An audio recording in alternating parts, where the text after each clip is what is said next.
Welcome to the Deal Finance Corner. So this is your weekly property talk show brought to you by Property Filter, hosted by myself, Guillaume Black, your favorite Frenchman, CEO and co-founder at Property Filter. So it's the UK's highest rated platform to find deals. And we are on a mission to empower our property investor and deal sourcer members to find 1,000 deals this year, thanks to the Property Filter blueprint. So the purpose with your Deal Finance Corner is to give you more and the best of the available resources by inviting expert guests who will share with you the latest and most current strategies, tactics, and secrets about what actually works right now in terms of finding, making deals, and the reality of systemizing and running a high-performance business in property. So, as I said before, and I will say it again, it really is my pleasure to introduce you to you, my good friend, Rob McPhun, on today's Deal Finder Corner.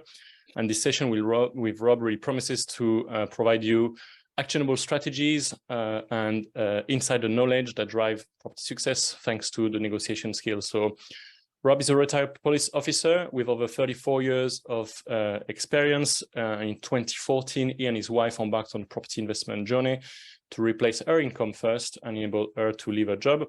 And through a property mentorship program, they achieved this goal within a year. And since then, Rob has been dedicated himself really to assisting other people building their own property portfolio by coaching and teaching various property strategies for achieving financial independence. Many of his clients have experienced remarkable success in their chosen property strategies. Rob is also an accomplished author, having published 2 books, and one of which is called Perfecting Property Conversations, How to Conduct Initial Property Negotiation with Confidence. So he became an Amazon bestseller in 10 different categories. And together with his partner, Rob managed a diverse portfolio of properties, including single-lets, freehold, blocks of flats, HMOs, and his approach to presentation is practical and hands-on. He will provide valuable insight, guidance, and problem-solving strategies for real-world property investment challenges. In addition to that, a bit of a personal note. So Rob and his partner own a holiday home in South Africa, where they spend a significant portion of the year while Rob continues to remotely coach and mentor his clients. So what can you expect from today's episode? So how to engage with agents and vendors, how to ask technical questions to obtain the relevant information, how to build long-term relationships to ensure a pipeline of deals, and then we'll have an exclusive Q&A time with Rob as well. So I'm really looking forward for today's presentation with Rob. So listening to his talk today will be really valuable for me and everybody. So please give a massive Property Filter virtual welcome to Mr. Rob McPhun. Over to you. Right, you're only one conversation away. Thanks very much, Guillaume, for inviting me. It's great to see so many on, and also on Facebook Live. As Guillaume has said, towards the end, there will be a question and answer. Hopefully, what I'm going to present will promote some questions that you might have. Won't be able to answer those questions during the presentation, but if you can leave them, make a note, and then I'll attempt to answer them at the end. You are only one conversation away, and I always say that because the reality is you don't know who you're going to be talking to. You don't know whether they're a potential investor, you don't know whether they're a vendor, or whether they know somebody who's selling. And a lot of my deals have actually just come from chatting to people, either in B&Q or in shops or just in the street, to be quite honest. So that's why I've titled it, You Are Only One Conversation Away. So you cannot not communicate. What do I mean by that? I mean that just the fact that, Guillaume came on and he said, "Oh, Rob, you're wearing a yellow shirt. It must be a theme that you've got." So he noticed the yellow shirt. The reality is people notice things straight away about you, even before you start speaking. So you cannot not communicate, and therefore you need to make it count. They are looking at you. You're looking at your presence, they're looking at the way you carry yourself, and some people will say that's shallow, but the reality is it's the part of the brain that reacts very, very quickly. So if you walk into an estate agent the right way, that will create the right first impression. If you walk in the wrong way, you're battling now to recover it. Similarly with vendors and potential investors, importantly, you've got to present yourself in the right way. So you cannot not communicate, and often what you're thinking will leak out. It will leak out in some way, in the way that you're holding yourself or the language that you use. And I'm going to give some case studies throughout this next sort of 45 minutes that hopefully will hang some meat on the bones of what I'm saying, because this at the end of the day is what property is about. It's not about necessarily drinking coffee, although I do like meeting people for coffee. It's about what the chair of Starbucks said, which is we're not in the business of serving coffee to people. We're not in the business of serving coffee to people. We are in the business of serving people with coffee. So at the end of the day, everything is a people business, and property is a people business. And it's actually quite a light on moment for some people who are new in property. Because they're new, they feel that they don't know anything. Because it's a bit of a light on moment for them when I mentor or coach them and I say, actually, you've got all the life skills you need that you've got from your current job or from interacting with people over the years. You've got the life skills that you need. Now you're just bolting on property knowledge, and you're going to use those life skills in order to create the deals that you want, in order to solve the problems that people have. So we are a people business, and therefore communication is a really, really big part of that. One of the problems, though, in getting my message across is people think, well, I communicate every single day, therefore I must be good at it. The truth is, like any skill, it needs to be honed in different situations. So yeah, we can all chat, but actually negotiation is not about necessarily just chatting, albeit it definitely is when it comes to building a rapport. If you're going to be dealing with people, though, you're going to be dealing with prejudices. You're going to be dealing with both empowering and limiting beliefs. You're also going to be this is really, really important. You are going to be dealing with the drivers and the motivation in those particular circumstances that that person finds themselves in relation to their property. And so for those who don't know, I'm going to talk about myself a bit more than just fill in some of the stuff that Guillaume said. But basically, I did the mastermind program with Simon Zucchi. And one of Simon's first golden rules is buy from motivated sellers. And I get incredibly frustrated, very frustrated with some of my coachees when they put the strategy before finding out what the motivation and the driver of the person is.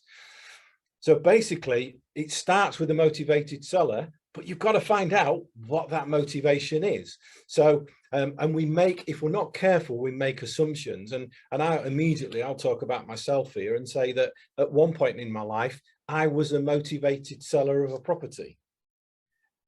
I was selling the house that my first wife, where I was getting divorced, I was going through a divorce. So I was a motivated seller that I wanted to sell the house. My motivation on that particular property was purely to sell the house. I was not interested in the price that I got for the house. I was only interested in getting rid of the house so I could move on with my life. My wife, my first wife, who was getting the money from the property, her motivation was totally different. So you had two people selling the same house, and the motivations and drivers behind it were totally different. She wanted the best price for it because she was going to move on and take all the equity out of the property. That was the deal that we had. So a bit of investigation or fact finding by the buyer would have actually found out that the motivation for the same house was actually from two different people, totally different. And we all have little tiny personal rules that we need to stick to and ethics and values. But the bit I'm really interested in is what's driving that particular person to sell that property. What is motivating them to sell it? And often what we do is we've got great tools like Property Filter, which I'm going to talk about in due course as part of the process. But if we're not careful, we get focused on the deal. We get focused on what we call our agenda. What's my agenda? How do I want to do this? And we put the strategy before finding out what the motivation is. So it's important, if you cannot not communicate, and we need to, and we're in a people business, that first impressions count. Language, the language that you use really matters. Questions, the questions that you ask are key. And this is really, really the crucial one. Listening is absolutely crucial. It is the hardest skill in communication to master. We all think that actually communication is about speaking and verbalizing. The truth is the most effective communicators are the ones who are more silent. Actually, the key to communication is living with silence and listening, and then probing, which I'll come on to, what you've heard to get clarity about what the message is that the person's giving. So listening is crucial. So why me then? Why me? Back in 1974, that's a picture of me back in 1974 in my uniform, having joined the Humberside Police. Now, I appreciate that I've probably put 1 or 2 ounces on. I'm a couple of pounds heavier, but I'd like to think that I've still kept the same good looks that I had back in 1974. And one of the reasons for that is I did not like violence. I didn't like fighting. I didn't like getting involved in those volatile situations and resorting to violence straight away. I became a talker, and even actually that's me at 16 years of age. And one of the very first fights that I resolved on Freeman Street in Grimsby, I was only 16 years of age with no radio, no truncheon, no CS spray, none of the equipment that came in as I went through my career. So I had to rely on weighing up the two protagonists very quickly, speaking to them and moving them on very quickly. That was at 16 years of age. And I developed those skills of being able to weigh people up, judge people, communicate them into a way that reduce their tension and then resolve the situation as best I could. So I did about 18 years on the street, and then that second picture is I went into training, and in training I taught interviewing techniques. And obviously interviewing techniques revolves around interviewing witnesses, interviewing victims, and interviewing suspects.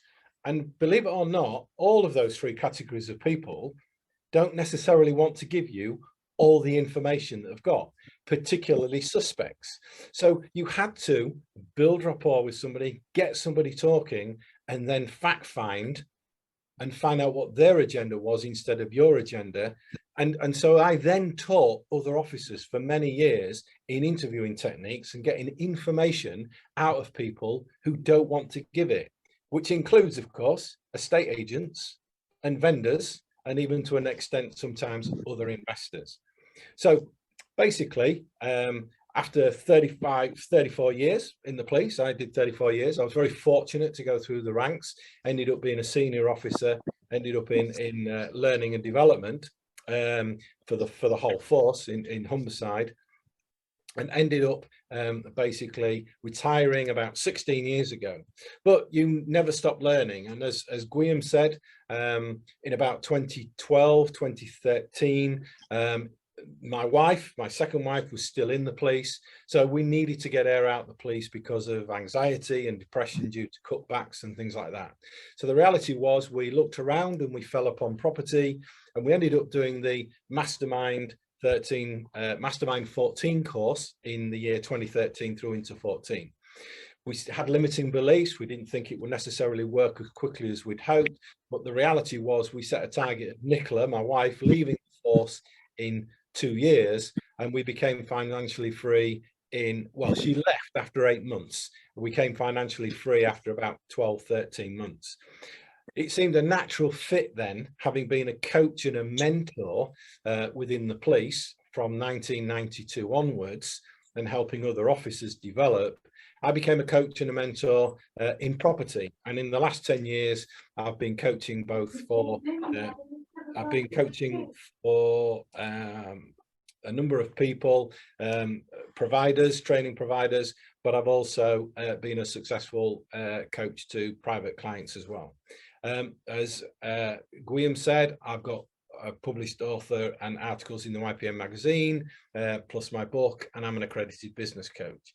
So whilst I was in the police, I developed a model for approaching conversations.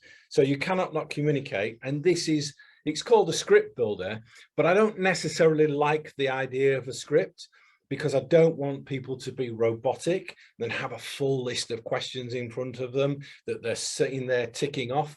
Because the danger of having a lot of questions is, the reality is you'll stop listening, because you'll focus on the next question that you've got to ask. You'll look at your agenda as opposed to listening to what's being said and following the flow of the conversation.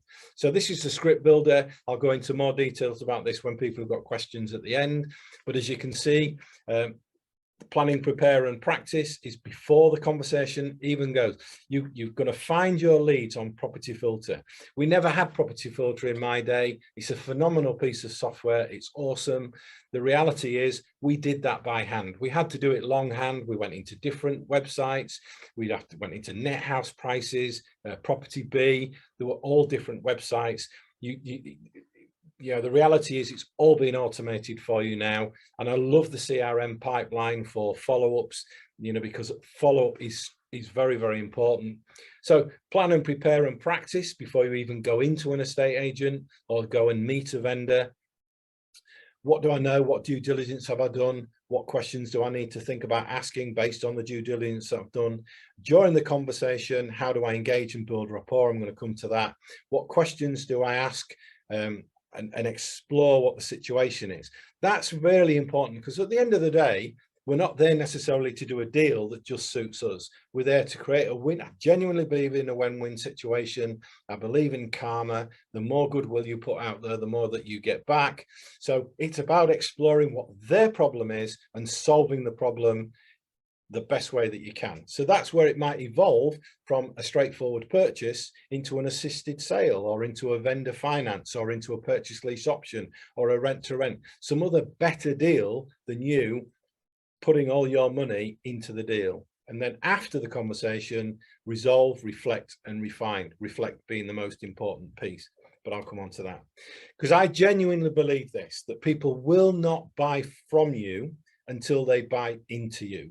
And what I mean by that is they won't work with you unless they know, like and trust you.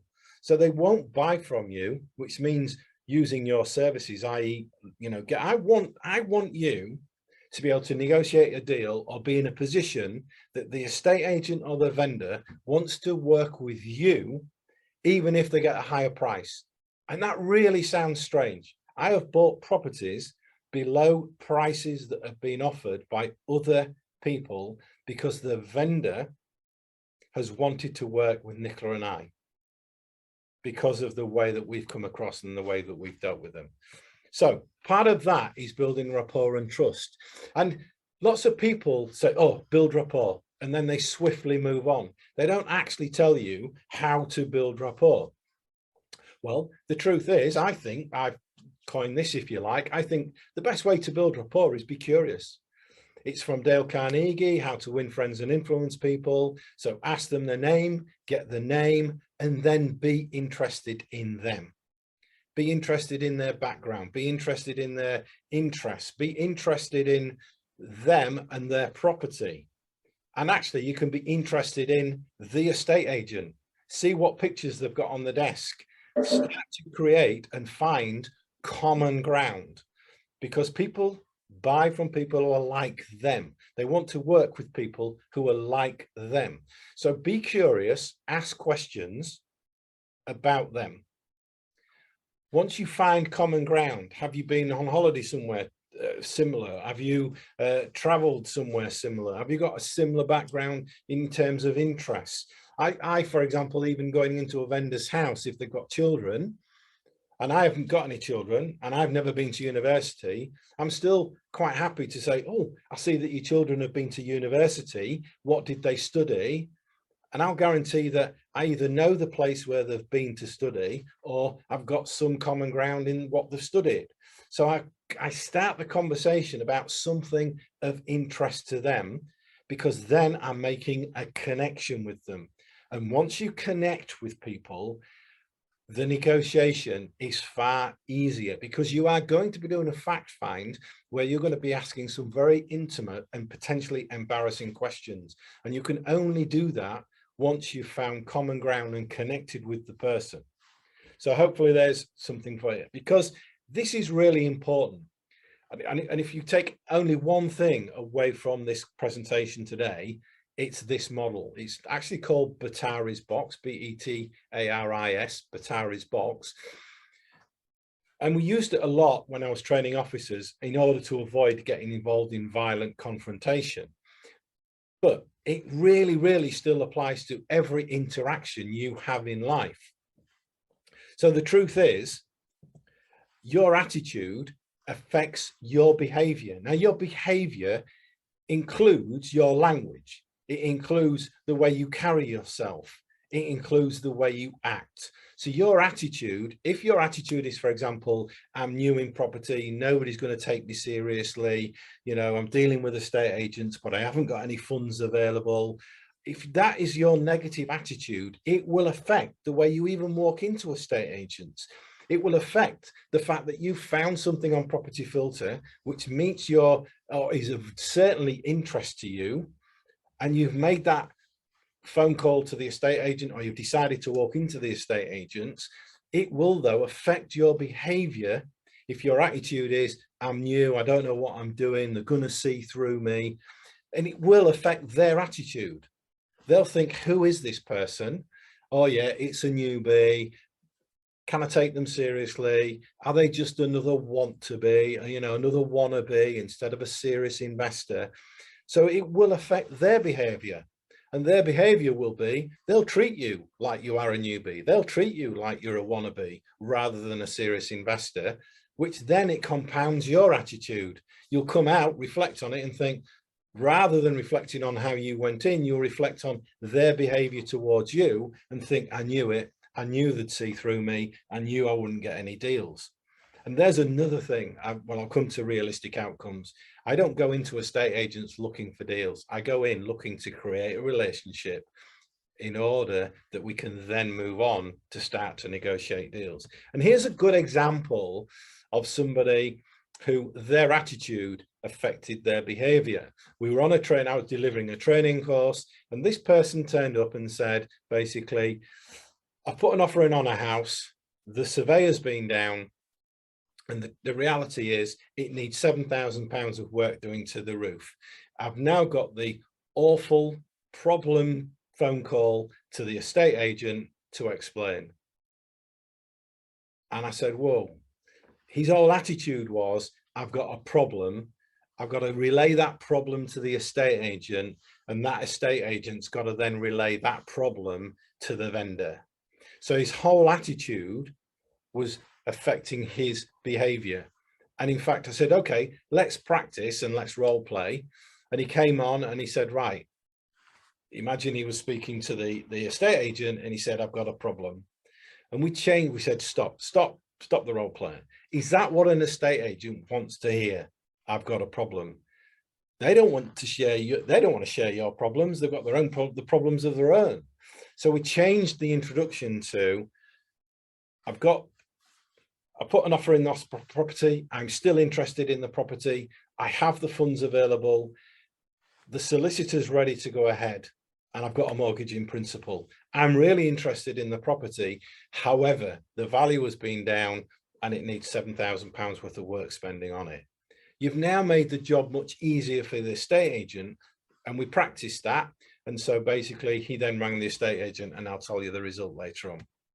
So if you're going to be dealing with agents, so you've found, for example, Property Filter, or you've been looking at Rightmove, but hopefully you've been using Property Filter, you've got those properties that you think, right, these are of interest to me, they're in my area, they meet my strategy, but I still need to understand what the seller is wanting to do and what their problem is.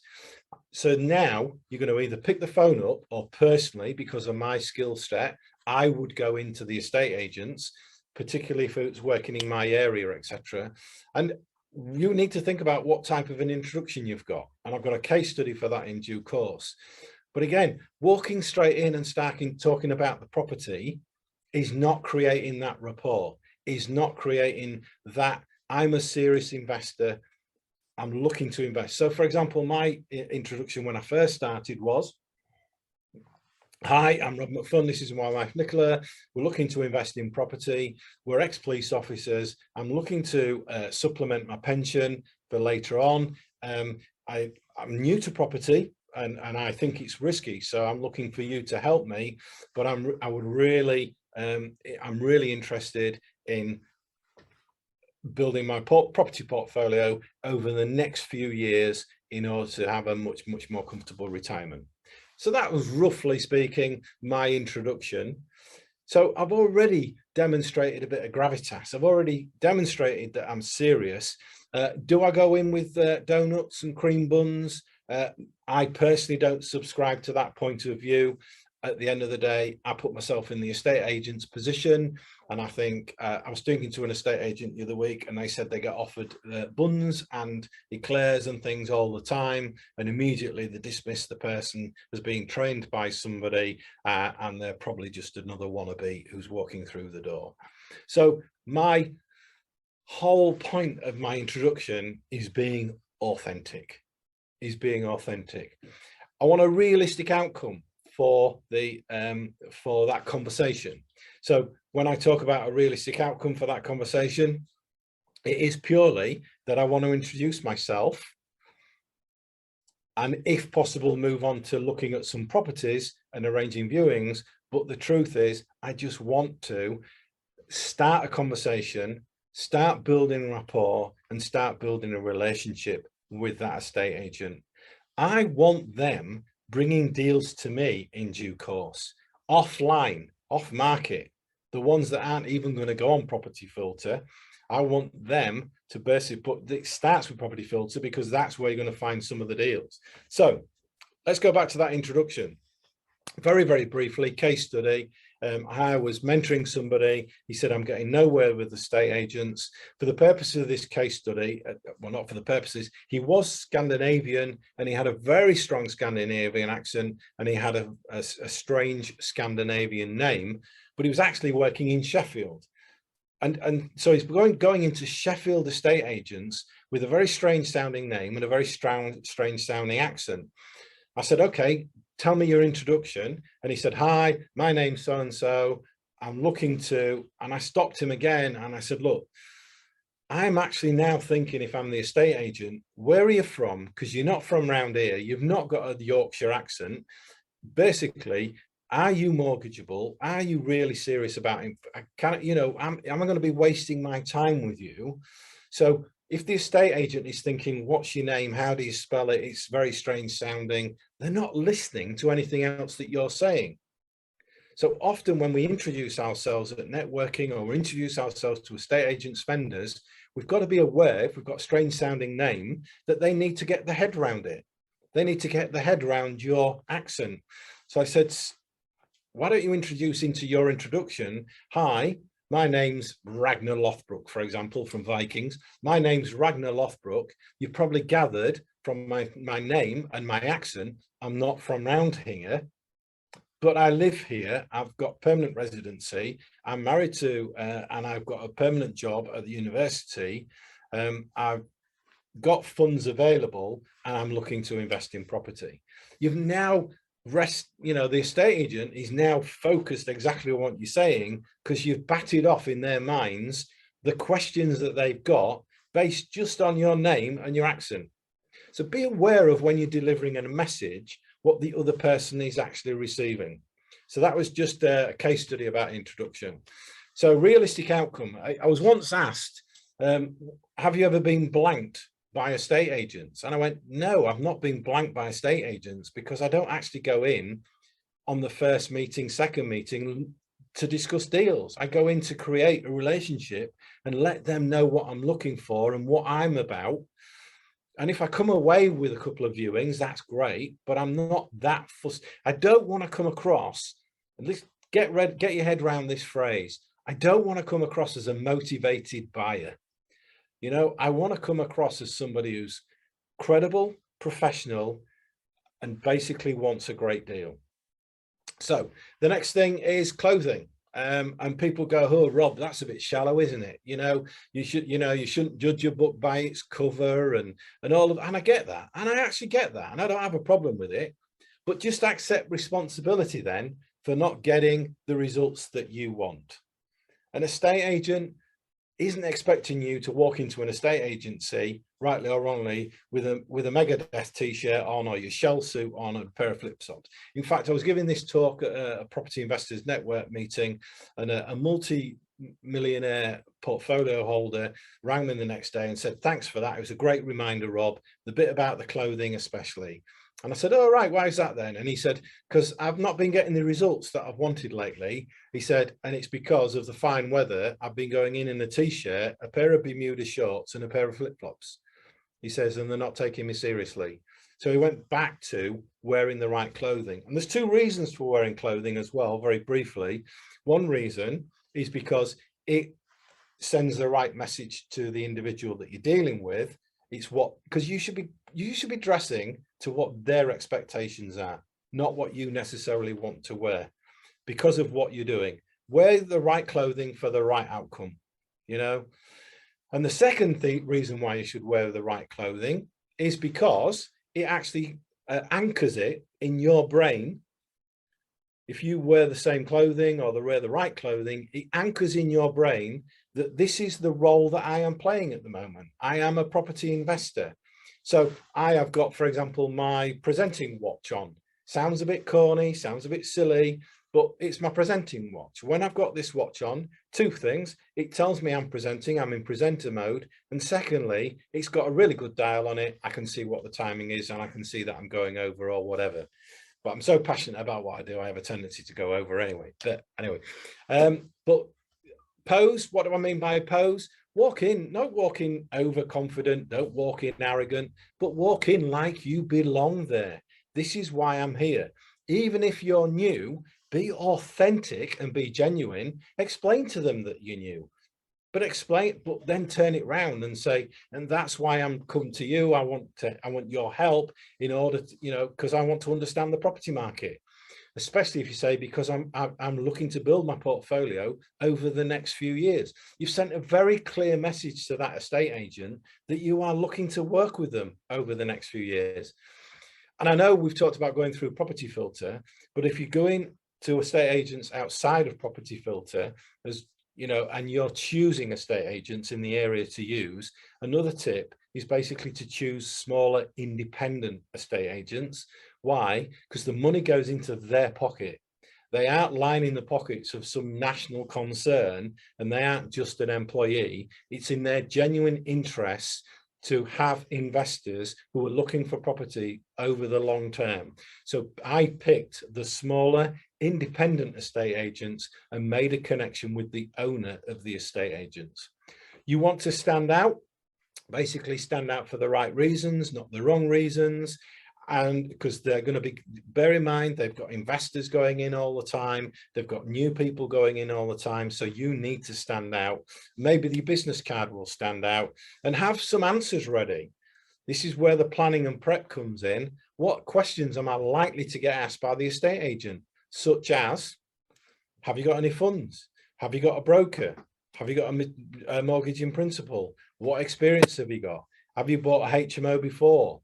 Etc. So have the answers ready for the potential questions that you're going to get, because there's nothing worse than undermining your credibility if the estate agent says, can you demonstrate proof of funds, and you stand there laughing going, oh yeah, I thought you were going to ask me that. Yeah, it's a bit of a problem for me. That you need an answer for it, and I've got answers. They're in my book on perfecting property conversations, you know, and it could be along the lines, well, I'm working with other investors, I have access to funds. I do have access to funds. They're not lies, they're just not telling the full picture. I'm not suggesting you lie at any point. I'm saying you be authentic. So I'm going to list 10 reasons now, and this is borne out by what Guillaume said to me, and the fact that I do a lot of talks, and there's a lot of people who don't want to go into estate agents because they don't feel they're necessarily ready to invest that minute, that second, and so they reluctant to go into estate agents. Here's 10 reasons why you might go into an estate agent, even when you're not necessarily looking to buy that particular property you're looking at. It will give you a feel for the current house prices. Okay. It's one thing looking at a picture on Rightmove, and I get a bit frustrated, I must confess. My skill set is going and talking to people. I can talk to people on the phone, but I prefer to do it face to face. Depending on your personality type, which I won't go into, but depending on your personality type, you might like to do everything from the computer and from the phone. The problem with that is you've got a few pictures of a house. you then find that behind it is a power station, or you find that next door to it is a play centre, school kids, there are problems with the school, etc. It's not until you visit properties and get a feel for the street and the area that's in, you understand why a property is valued at the price it's valued. You will get a feel for the rental market. You will visit properties that are on the rental market. You will find out how much the rent are being paid. You'll get a feel for the standard that you know, how much does 600, 700, 900, 1,100 buy in terms of the rental market. So even if you're not buying, you'll get a feel for the current prices, you'll get a feel for the current rental market, you'll get a feel for the quality of housing. What does 110,000, 210,000, 400,000 buy, and why? It's about you starting that relationship with the estate agent. It's about what to look for in properties. So the more properties you view, the more you'll realize what that crack means, or what the bow in the roof means. You'll start to get a feel for problem areas, not that you become a surveyor, but you'll see what to look for in properties. You can start to demonstrate your authenticity, your credibility, and your professional. You can start to sow the seeds of the fact that you are in the business of doing creative deals, such as purchase lease options and rent to rent. And in fact, you know, the opposite of that is you can get a feel for if the estate agent or the vendor understands those creative deals, which generally speaking they don't, but you can start sowing the seeds. This is really important. You can start asking regarding other properties. Even when you're viewing one in particular, you can say, well, okay, doesn't quite meet my criteria, but have you got any other properties such as this, this, and this? And I've got a slide on that in a second. And then you can learn from the questions that you get asked by the estate agent. You can go away, you can reflect on it, and you can think, I answered that question, I answered it okay, but actually now I've thought about it, a better answer would have been this. So you can refine the answers. So there's 10 reasons. And the 10th reason is it just builds your confidence. In fact, if you look at 3 or 4 properties you're not going to buy, when that real property comes along that you are going to buy, it will help build your confidence to walk in there in the right way and ask the right questions and demonstrate your credibility and your professionalism. So if we're asking questions about other properties, here's 3 or 4 questions that you might want to ask. Have you got any properties that are not mortgageable? Have you got any properties that are hard to sell? Have you got any properties that have just come back on the market? Have you got any properties where you're embarrassed to show the people around? Have you got any properties where the owner doesn't want you to show people around? Because as we used to say in the police, the properties are so poor inside and so filthy inside, you actually wipe your feet on the way out because it's cleaner outside than it is inside.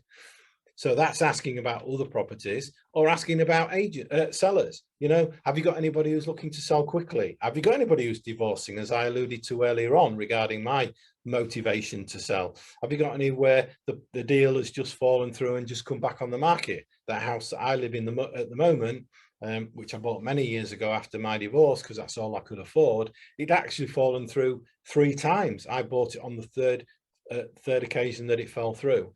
And lots of properties, over 30% of properties fall through.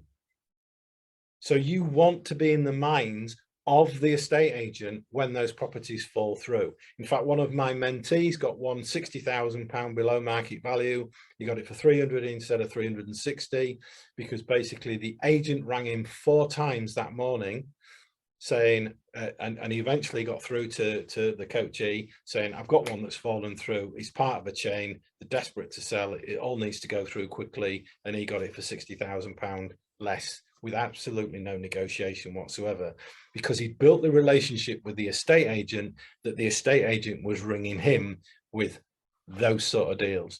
In fact, one of the deals that I did, the estate agent rang me and told me all the information about the seller before I even needed to ask. He told me what the mortgage was, what the outstanding debt was. He told me why he was selling. Everything. I always remember the phone call. I didn't need to do anything. And he said, I think he'll accept 120, even though it was on the market for 125, and the actual mortgage was 130. So on the market 155. mortgage was 130. He said, I think he'll accept 120. And I said, we'll offer him 110. And we actually did the deal at 115,000. If you'd have told me beforehand that somebody would have sold me a property for £15,000 less than they owed on it, I would have thought you were mad. But the reality is the bank were putting pressure on him. I knew that. So, you know, at the end of the day, I got that deal purely from building a relationship with an estate agent. So, typical conversation, a couple of case studies now, if you like, about effective listing and how important listing is. We all think we do it, but the truth is we need to hone that skill. Now, the reason I put mastermind chair on there is because we have a danger of accepting the first answer that somebody gives us. We ask a question, they give us an answer, and we move on.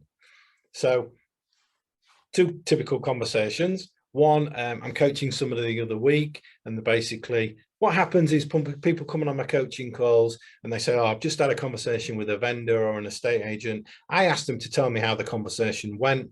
They tell me how the conversation went and the things that were said by the vendor or the estate agent. And it's amazing how much I pick up more and know more about the sale just from that third party conversation than the person who's actually had the conversation. And I say, well, these are the areas you need to think about probing, which I'll come to in a second, and asking more questions about, because we need to explore that. So one came on, she said, oh, I've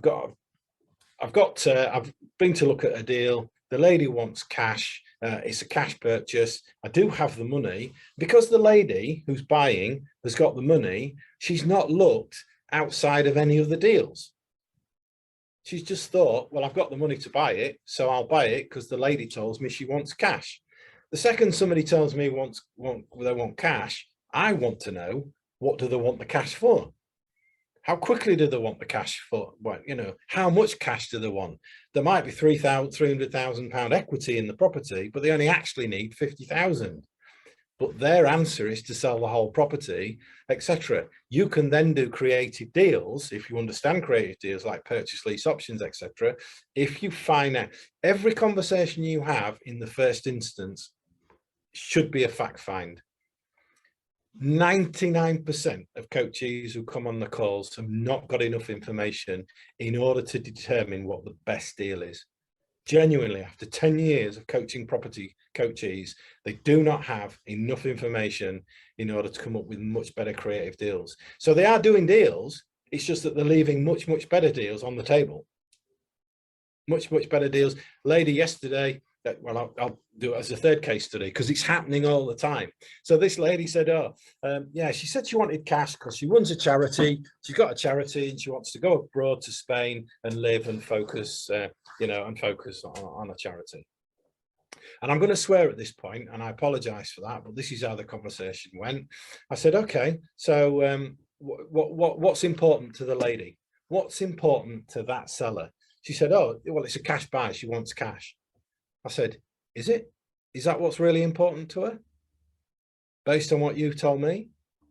What do you know about the charity? Did you ask her about the charity? And she said, why the fucking hell would I ask her about the charity? Pardon my French, Guillaume, pardon my language. And she said, no, why would I ask her about the charity? I said, because you might be able to come up with a much more creative deal. Even off the top of my head, it may be that you can acquire the property and support her charity in a totally different way from the profits that you make in the long term, rather than just buying the property and giving her a lump sum. I don't know, but until we explore what the charity is and why she wants the cash for the charity and how much cash and what she's going to do with that cash, we're not doing a proper fact find to find out if we can do a much more creative deal on that property. And the other case study was somebody who actually is an ex-police officer, knows all about interviewing techniques. And he came on the call and he said, yeah, I've been to see an estate agent. I was looking at a deal and I actually started to talk to her about rent to rent. And she said, oh, yeah, rent to rent, done that, got my fingers burnt, not interested. So his language was, and what he said, his attitude then was, so she's not interested in doing rent to rent. And I said, isn't she? how do you really know that? What did you ask her about getting her fingers burnt? And he went, well, I didn't. I said, well, that to me would have been the next question. Effective listening. Because what she's actually said to you is, I understand rent to rent, which a lot of estate agents don't, by the way. So the mere fact that she said she understands rent to rent has solved 50%, 60% of your problem. I understand rent to rent. I was so understanding of rent to rent. I was open to doing rent to rent, and I did a rent to rent. It just so happens I got my fingers burnt. So until we know why she got her fingers burnt, so it's not rent to rent she's got a problem with. It's probably the person she did the rent to rent with, or the poor negotiation they did around the terms and conditions of the rent to rent, or the legal contract that they had, etc. Until we explore all of that, actually we've dismissed rent to rent when actually she might be open to it, because you're different. You're different to the person she got her fingers burnt with, because you're going to show credibility, professional authenticity, and you're going to be the one that she can know, like, and trust, because you're building the relationship with her. So that comes, so the effective listening there is, I've heard what they've said, but I haven't understood what they've said. And that's one of the problems. We accept the first answer people give, we don't explore it, or we make assumptions, which is why we don't explore it. Or basically, we haven't picked up on the nuances of what they've said. And so here's another tip for you. Basically, in the police, we used to call it probe, clarify, and summarize. So if somebody said something in an interview, we then needed to probe it, because if we didn't, we would make assumptions about what they meant. So you would probe, you would ask further open questions and closed questions about what they were saying. You would then clarify that. So just to make sure I've got it right, then at the end, you'd say, so you're looking for cash. You don't need all the cash, but you'd like £50,000 in the next 3 months in order to do this. And therefore you'd be open to doing something slightly more creative than me buying it. Do you see the drift? You ask more questions, do the fact find, come up with a solution. And here's another big tip. Everybody wants to get the conversation over and get the negotiation out of the way. Don't just, some of my best deals have been 3 and 4, 5 conversations where it's taken me a long time to build the trust. It's taken me a long time to get the person on side, but I'm not a motivated buyer. I don't want to demonstrate that I'm desperate to buy their property. Now, will I miss opportunities? I don't think I will, because actually it's very rare in 10 years of dealing with coachees and dealing with hundreds of coachees that somebody is desperate to sell within the next 28 days or whatever. And if it is, there are ways in which we can put a block on that so that we get that 28 days moved. Even if somebody's getting repossessed, there are ways in which you can stop that repossession by potentially doing a creative deal or whatever. So there's 2 case studies, around really effective listening. Don't accept the first answer that you get. Probe it, clarify it, and move on. And it's when you do that probing and the clarification. So, and I call it chunking as well. I've written about it in my book. If somebody says, oh, I go, have you got a mortgage? And they go, yes, I immediately know I'm going to ask 5 or 6 more questions. I have not got a script. I just know, because I've practiced it, that if somebody says, yes, I've got a mortgage, my next few questions are automatic. Okay, is it repayment? Is it interest only? How long has it got to go? Are you in any arrears? What's the monthly payment? They're the 4 or 5. Have you got any other loans outstanding on it? Are there any other secured loans? Because whilst we're talking about the financials, let's chunk it all together, and ask about the financials and get the financials out of the way. Hopefully that makes sense. So the deals blueprint is about building rapport and trust quickly. It's about asking the right questions, and it's about how to actively listen. So plan, prepare, and practice. So that was a good example. That lad who said, I've got a problem with the estate agent, we practiced it. I said, right, and he, as I say, he said, oh, I've got a problem. I said, stop there. I'm not interested in your problems. What's your introduction that says, and he said it, right, I've got an offer in on the property. I'm still interested. I've got the funds available. I've got a solicitor ready. We're ready to go ahead. The RICS value has been down and said it needs £7,000 spending on it. This is on a £65,000 house, by the way, £65,000 house. So 7,000 is not an insignificant amount of money on a £65,000 house in Hull, where I'm based.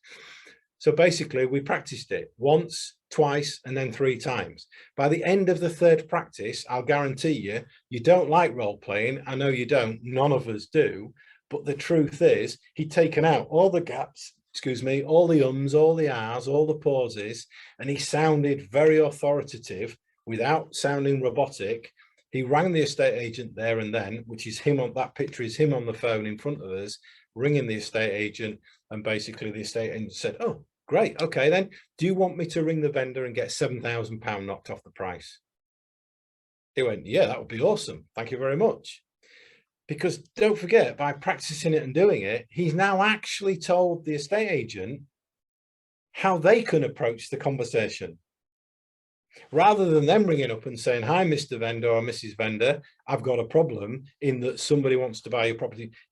That estate agent, and it happened to be a lady, could say, Mr. So-and-so still interested. He's got the funds. He's ready to go ahead. He's ready to pull the trigger. The only drawback is the RICS valuation has put it £7,000 below the valuation. She came back on an hour later and the vendor had accepted a £7,000 reduction. He'd done the work for the estate agent. He'd made her life easier. She'd spoke to the vendor. She'd presented it to the vendor in the right way. As a result, he got the deal he wanted. Now, I have put on here that the hardest part of this model is reflect.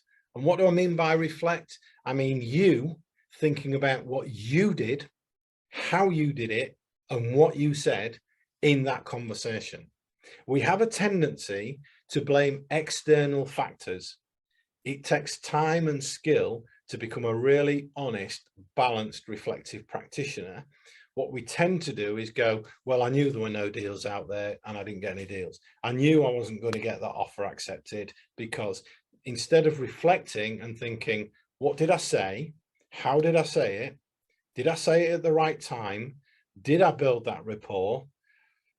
And what can I do differently next time? So everybody says that practice makes perfect. Practice does not make perfect. Practice makes permanent.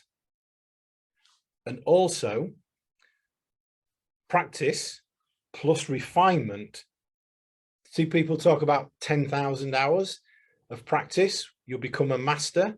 Well, it's only 10,000 hours of actually 10,000 iterations followed by 10,000 refinements will make you perfect. So that's the end of the presentation. I've gone over a bit. I apologize for that. Basically, my book is on Amazon if you're interested.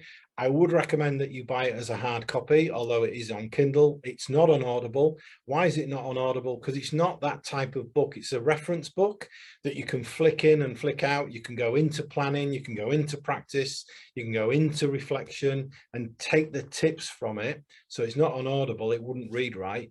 But if you buy it on Amazon, I think it's a great reference book. It's the sort of book that you want to read, but then keep flicking backwards and forwards. If you're going to go and see somebody, a potential investor, then go into the right section of the book. Remind yourself there are questions in the back, appendices in the back. Remind yourself of the conversation, plan it a bit, practice it a bit, and then go and meet the investor. But I am more than happy to invite you to book a call with me. And I had a call with a lady yesterday who was intent on getting other people's money, £100,000, to invest in a property which was in probate. And at the end of the 20 minutes, I'd offered her a suggestion, an option, which potentially saves her tens of thousands of pounds because of the solution, or because of the potential solution that I was suggesting that she come up for the problem. So that even the 20-minute phone call can be extremely valuable. And I can sit here and genuinely say, I know I've saved one lady £70,000 in a 20-minute conversation because of what she asked me, what the answers I gave, and she went back to the vendor, probed the right areas, found out what the pain was, solved his pain, and reduced the property by about £70,000 to her. So if you're interested, book now. And that, Guillaume, yeah, thank you. Presentation. Thank you so much. Do you mind looking for your books, like Amazon link, and pop it in the chat like this? People can find it, because I know you've got a few. Well, it's if you just Google my name, because it's such a strange name. There's only one, as far as I'm aware, there's only about 2 Rob McPhuns in the whole world. So if you want to Google my name and put Amazon in, it will come up with, and put property, it will come up with a book. Yeah, but I will do that. Awesome. Yeah, thank you. So I loved how you introduced about it's all about finding the motivated sellers. You know, don't put the strategy ahead of the motivated sellers. Find out what is the motivation. You know, it's all about this fact find. And of course, you know, with Property Filter, it's all about finding, you know, these cues and evidences and clues that will tell you that someone is motivated, you know, because it's the sales fallen through a few times, it's listed with multiple agents, it's been reduced, and all that stuff, and all of them combined together. But then it's your job to go and do the fact find. So we can find and show you the best leads to go and start conversations, so you don't waste your time speaking with people who are never going to be motivated. But then I totally agree with you. It's why we built it like this, so that, you know, because everything is downstream, as you said, from motivated sellers. So I really liked what you said about, you know, good communication is all about listening, and we forget that sometime. And I'm totally agree with you when you said, you know, people won't buy from you until they buy into you, and then start the conversation about something that is in interest of them. And then really liked your little framework about your attitude and how it goes into their behavior, and it loops back into their attitude and your behavior, etc. And really liked also when you shared about I've heard what they said, but I've not understood what they say, and then we don't really. We've got so many opportunities to ask a bit further, you know, and then ask the next question. So I think it's a really great reminder. What did you say about probing? There was a 3-step thing, you know, that you had this framework in the police. Probe, which is ask more questions. Effective listening, probe what they're saying, then clarify, just to make sure I've understood. So you play it back. Yeah, and really that moves into summary. So you summarize that part of the conversation. So a conversation can actually be split into a number of segments, you know, on reflection. When you think about it afterwards, we talked about that, then we talked about that, and then we talked about that. That's 3 separate areas which you probe, clarify. So if somebody says cash, okay, I chunk together in my head, okay, so you're looking for cash. How can I ask what you're going to be doing with the cash? How much cash do you need? When do you need the cash by? You know, and that's a great question, because obviously if somebody says they want cash and they go, I'm not going to do anything with it, it now, not immediately, but it now opens up the possibility of vendor finance. Yeah. You know, and again, you know, there has to be a mindset shift here, because it blew my mind when somebody says potentially the vendor will lend you the money in order to buy their property. That's a hell of a concept to get your head around, when all you've been taught is you buy a property, rent it out, and what have you. And I was talking to the Sheffield Property Investors Network host, and she said she used exactly that strategy, asking about the cash, asked enough questions about the cash, and as a result of it, she did a vendor finance deal. The vendor lent her the deposit in order to buy that property.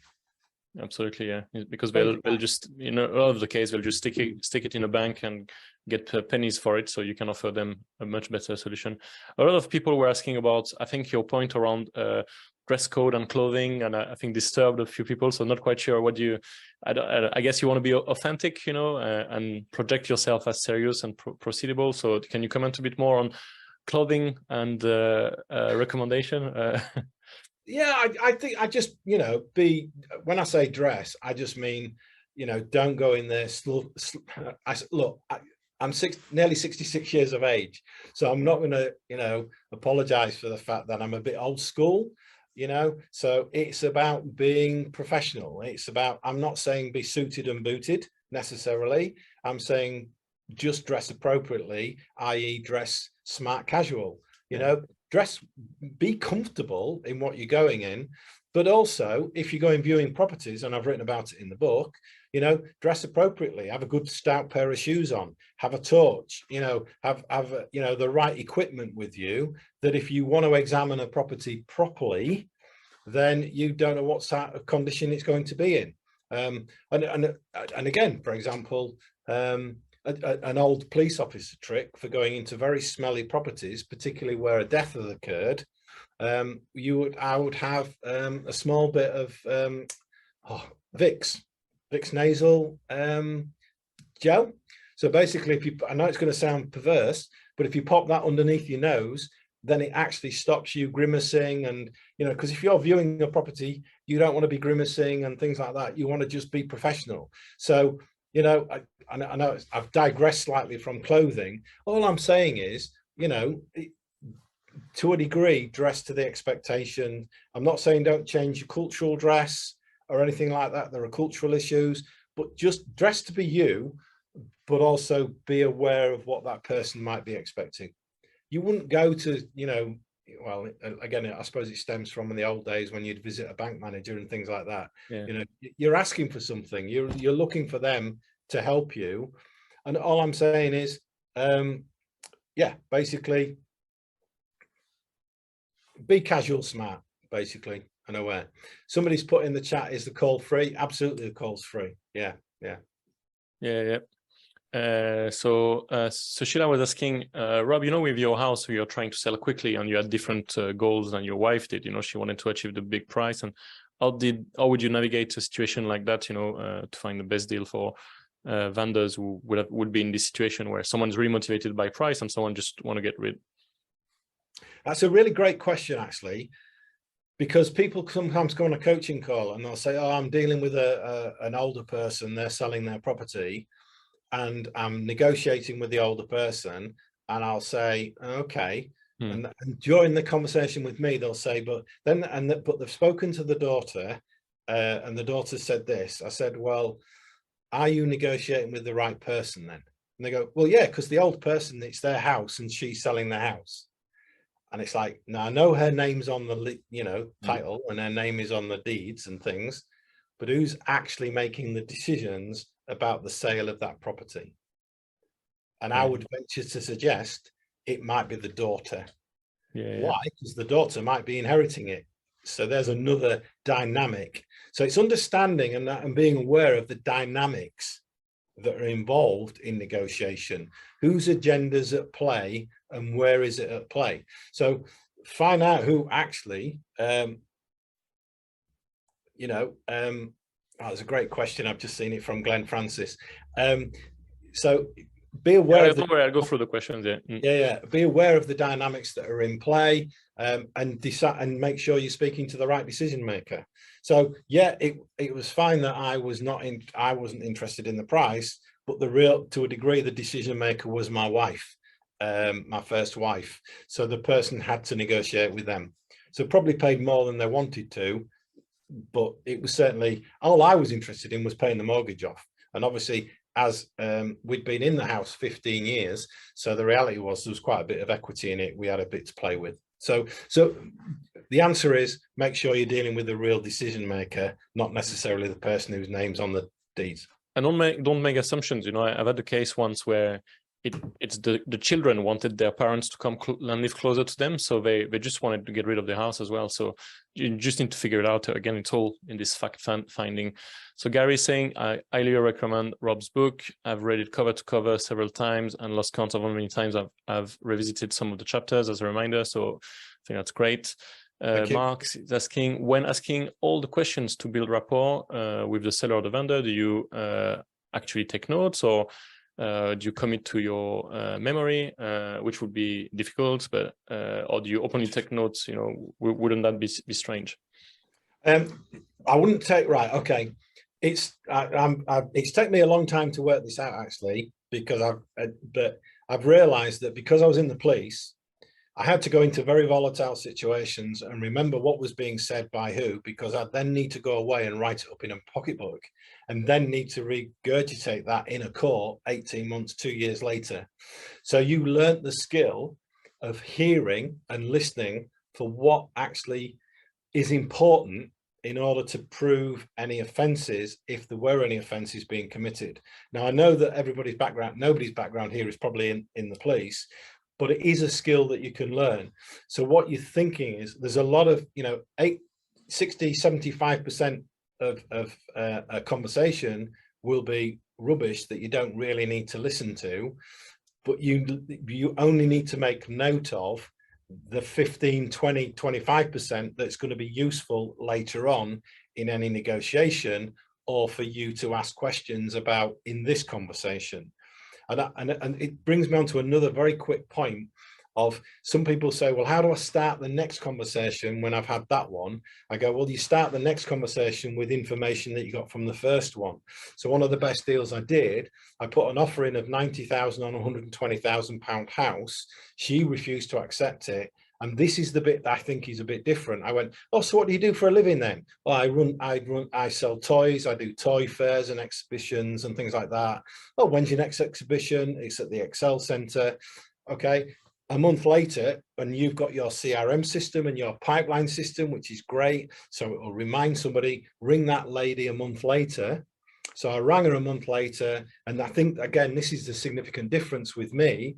She went, sorry, Rob, I'm still only accepting 120, not £90,000. And I went, oh, okay, yeah, no problem. How did the toy fair go? You mentioned you had a toy fair at the Excel spreadsheet, Excel Centre. Oh, it went really well, Rob. Dad, oh, what did this? So it was that rapport building continues throughout the 2 or 3 conversations. And by taking it back to that, each time you mention it, you're taking them back to a positive experience with you. So by the third or fourth conversation, we had enough rapport that when she said you can have it for 90,000, and I said, that's great, except I've done 3 deals and I haven't got the deposit. Can we do an exchange contract delayed completion? And I'd like the keys tomorrow. I'd never met her. She was a London investor who had a property in the north, and she said, absolutely, I'll let the letting agent know you can collect the keys tomorrow. Okay, that's so really. You'd never met us. I just built that rapport on the telephone. But it's being interested in them, not being desperate about doing the deal, if that makes sense. Thanks a lot, Rob. So sorry, guys, there's quite a few interesting questions, so I suggest we go through them. Yeah. So Matt's saying, Rob, I'm going on a viewing on Cromwell Street. It's agent-led, but we'll meet elderly vendor with her son. How can I make and start to build a relationship with her and her son without blanking the agent? Or do you suggest a Columbo move? Yeah, I fully understand what a Columbo move is, which is, as you're leaving the premises, you go, oh, what, if I have any further, and I recommend the Columbo move, which is, oh, just one further thing. If I have any questions, is it okay if I give you a ring? Can I have your number? What you need to do, though, is just at no point are you going to miss the agent out. So you need to make sure the agent is aware before you do anything that you are not going to miss them out. They are going to earn their commission, whatever happens. I deal with estate agents in my mind as deal sources. So I say, look, even if they don't sell it through you, I will give you commission for finding me the deal. And so the off-market stuff, I go, how much do you want for this? Oh, £1,000. Yeah, that's great. Okay, we'll put it through the books as and when the deal goes through. So that's the way I make sure the agent is not missed out and understands what you're doing. Okay. Sema is asking, should we go into an agency with a brochure about ourselves, our services, and a summary of our property requirements?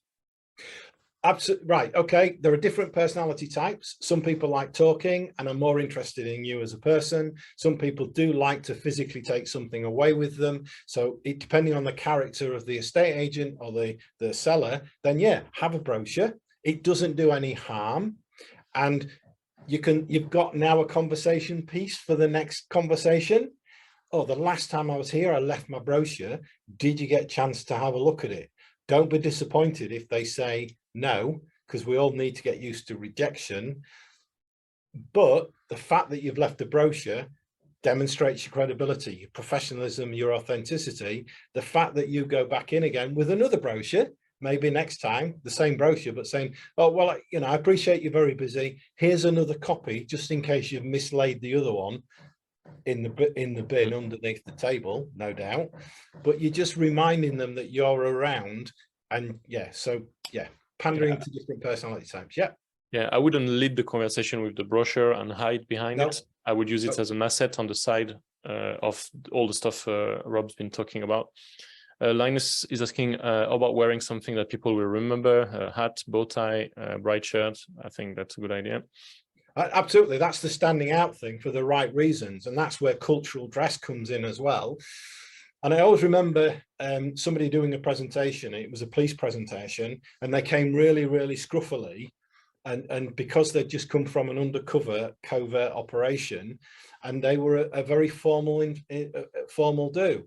And the first thing they said was, apologies for my dress, because everybody in the room, you've got figure and ground. Everybody in the room is thinking, why are you dressed like that? A presentation like this. So if you're concerned about your cultural dress, concern might not be the right word, but bat it off. If you think they're thinking about it, just say, oh, you might be wondering about my my dress or whatever. It's because I'm so and so. Get it out the way, then we can move on with the conversation. It's the same as the accents, and I get it all the time. I start by saying, I'm not quite from around here, and you use it as to be memorable, and whatever you dress, the way you speak, or if nobody can spell your name, or they thank you when you pronounce it because they were like, wow, never would have guessed that. I've spent all my life spelling McPhun. People don't like saying, they read it, they go McPhun, and I go, no, it's F as in telephone. And it's just a little tiny bit of humor, but I've spent all my life spelling the name McPhun. I hear a receptionist, I ring a receptionist, and they'll go, there's a Mr. somebody to speak to you, sir, and they don't want to say my name. I don't know why, but so just get it out of the way, just spell it, get it out of the way. And some people, again, I know this is slightly controversial, but some people will say my name's very hard to pronounce. Just call me Guy or whatever, instead of the full name. That to me is your personal choice. I don't do that. I don't do that. No, I think it is incumbent on the receiver to actually learn your name. But I know some people, there's a lot of people with Polish names, and I've got a great friend called Wojciech, but he calls himself Joe because he feels it's easier for English who are lazy, if I'm going to be quite generic and not stereotyping, but he'll say Joe because it's just easier to remember, but his actual name's Wojciech. Yeah, but I really use this as an open line, so because it's difficult, it's unusual, so I would tell, do you know this guy William when I see them struggling, I would say, do you know this guy William the Conqueror? Well, his name wasn't really William, was it? No, yeah. His name was really Guillaume the Conqueror, but you lots couldn't pronounce it 1,000 years ago, so I don't expect you can pronounce it now. And you start with a bit of humor like that, so it works out really well. So question for you, Rob. It's a trap, huh? So Sema is asking, which CRM do you recommend? Okay, I would recommend Property Filter because it's got a pipeline in it, and you don't need anything else. Look, it's done it for you. So. And I know Guillaume is improving it all the time. You're accepting feedback, and and you're going into other areas. The trouble with recommending a CRM system is by the time you've recommended it, often it's out of date. And AI is replacing so many things that and it depends how big your portfolio is and what it is that you're trying to achieve. So it wouldn't be incumbent on me to sort of make a recommendation. I don't know. Mm-hmm. Yeah, so and there's a follow-up question from Michelle. So doesn't Property Filter's got an inbuilt CRM now? So yeah, so the old premises of the pipeline is that it's the only CRM system that is live with the market. So what we've seen is that before Property Filter, people would copy paste Rightmove links into spreadsheets or in Trello boards, or they would even subscribe to some system of some CRM system, but then you're always enslaved in opening the right move link, and etc. So built-in property filter and the sourcing pipeline, you've got all the stages you want to have, in there, and it's all live with the market. So when something is reduced, it's live. You don't need to update any of the system. And in there, you've got a placeholder to put all your notes about the vendors, the fact that she's got to show at the Excel and all these things, and you set yourself a reminder so when you follow up, you talk about these things. So we built it exactly for that. So yeah, so thank you so much. Thank you. We had some great questions as well today. So Rob, do you want to say some closing thoughts, and then I'll wrap up? No, just as I say, I'm happy to do the calls, and that call is not, I think hopefully even the short time I've had with you, I've got across the fact that I'm genuine, I'm authentic, I'm not out to sell. At the end of the day, it's a free call. Have it, see if it leads to anything. If it does, that's great. If not, then I wish everybody complete success in their property journey, and thank you very much for giving me the time, and giving me your time to take the time to listen to me. I hope you got something useful for it. It's a great question. So Glenn's asking, how do you get the call? So do people send you an email from the details you had? Yes, please just send me an email, and I'll pick it up from there. Yeah, so I'd recommend go into the Facebook group when this closes, and you go straight to the beginning, and you'll see the first slide Rob had, and you can see his email there, and then ping him a note, and I think it's quite well worth it. And even if you don't want to call and you just want to get the slides off me, then send me an email and I'll send the slides through. Absolutely, the slides were gold. I took lots of notes. I like good frameworks, and I think these are really great, workable, and actual things we can work with. So thanks a lot for that. Excellent. So thank you everybody for joining today's Deal Finder Corner. Visit your property filter account on propertyfilter.co.uk, log on to your property filter account, check out the deal blueprint where you can define your goldmine area, engage with motivated sellers, assess properties in seconds, and load your pipeline and make deals. Have an endless supply of deals, join the top 1% and become a high achiever deal finder. I hope you enjoyed today's Deal Finder Corner. Looking forward to seeing you next week. And again, I'll extend my thank you to Rob for a great session today. And thank you everybody for participating and asking really great questions. Thank you very much. See you next week. Have a great day. Bye-bye.